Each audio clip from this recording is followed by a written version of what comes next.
ভিতরে আমার গাড়ি পুইতা গেছে।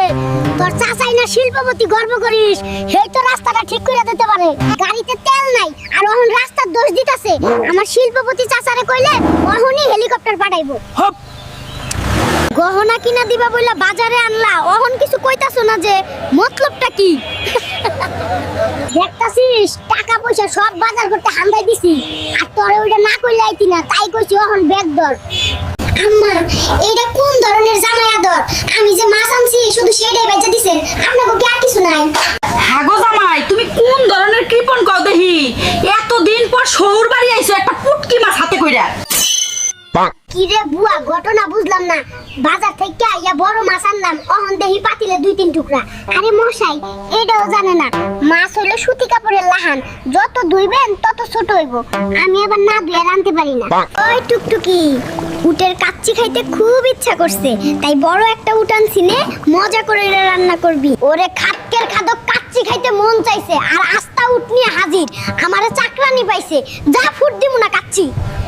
2 টাকা কামাতে তেল বেরিয়ে যায়, আর ছকিনার চাহিদা 2 লাখ টাকার। ওরে আর রাখুম না রে, অশান্তি আর ভালো লাগে না। হাই হাই, এই কাজের মধ্যে কল দিছে রে। ওই শুনছো, পাশের বাড়ির ভাবি আইফোন কিনছে, দারুণ ছবি ওঠে, আমারও লাগবো, আজই আনবা। ওরে কিপটা রে, আদিম যুগের এক ফ্রিজ নষ্ট হইছে, সেটাও নিজে সারবো। আমার বাপের বড় ফ্রিজ আছে। লাভ নাই, তোর বাপের চাইনা ফ্রিজ আমার এই জাপানি ফ্রিজের লগে পারবো না। ওই টুকটুকি, বাজারের সেরা ইলিশ ডানছি, মাথাটা কিন্তু আমি খামু।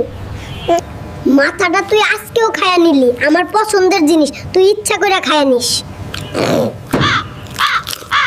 টিপটা মিশা কথা কয়ে বাজারে নিয়ে এলা, মেকআপ কেন, একটা আইসক্রিমও কিনা দিলা না, আবার হাটিয়া বাড়ি নিয়ে যাইতাছো। ওই কথা কম কইরা কর, সারাদিন তোর খাওয়ার চিন্তা। এত বাজার আমি টানতে পারতাছি না, সেদিকে খেয়াল নাই, আবার মেকআপ চাইস। ওই তুই ফ্রিজের ভিতরে কেন?